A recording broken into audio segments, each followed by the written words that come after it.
ঘুম থেকে উঠেই সকাল সকাল পিঠা বানানোর জন্য আটা গুলছি, গুঁড়ি গুলছি, চালের গুঁড়া গুলছি। হ্যালো এভরিওয়ান, আসসালামু আলাইকুম। চলে আসলাম নতুন একটা ব্লগ নিয়ে। তো দেখতে দেখেন। আর এইখানে আমি চাউলের গুঁড়া গুলতে আছি। আর এটা একটা ঢাবুর বলে, নারিকেলের দিয়ে বানাইছে, নারিকেলের বাটি দিয়ে বানানো হয়েছে। এটা আমার বড় নানাসের কাছ থেকে নিয়ে আসছিলাম আমি, অনেক পছন্দ হয়েছে। আর এটা এখন ছাদে নিয়ে চলে যাব বানানোর জন্য। ওই দিন ছাদে রান্না করছিলাম, অনেক ভালো লাগছিল গ্যাস চলে যাওয়াতে, তাই আজকে আবার চলে যাব ছাদে পিঠার জন্য। পিঠা বানাবো। তো দেখেন ভালো করে খাইটা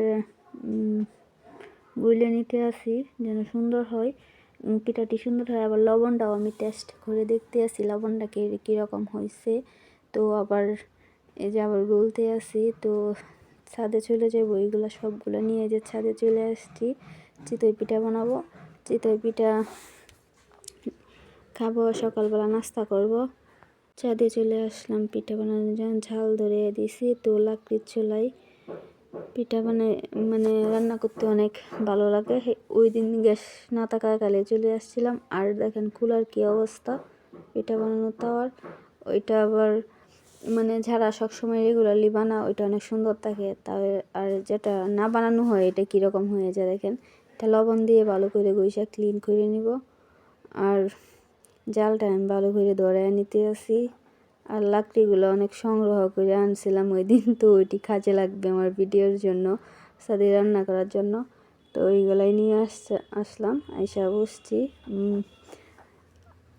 আর ঝাল ধরে গেছে যে আমি লবণ দিয়ে দিতেছি, লবণ দিয়ে ভালো করে মুছে নিতেছি।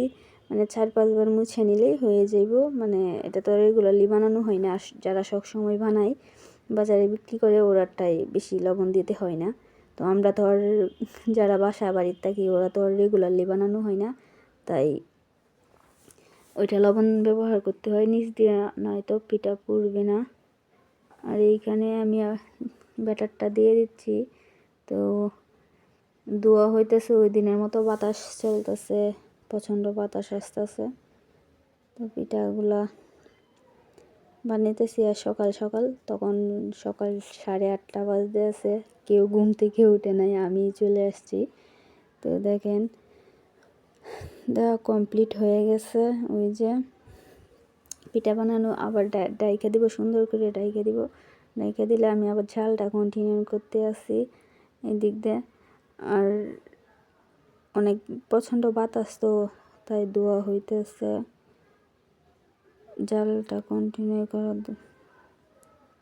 এই যে আবার লাকড়ি দিতেছি আমি ছোটো ছোটো। দেখেন পিঠা হয়ে গেছে, পিঠা বানানো শেষ। তো দেখেন কত সুন্দর সুন্দর ফুলছে পিঠাগুলো। তো ভিডিওটি বেশি বেশি দেখবেন, লাইক করবেন, সাবস্ক্রাইব করবেন, কমেন্ট করবেন। আর বেশি বেশি লাইক করবেন, কমেন্ট করবেন, সাবস্ক্রাইব করবেন। ভিডিওটি বেশি বেশি দেখলে ভিডিও করার মানে একটা মুড থাকে। তো আল্লাহ হাফেজ।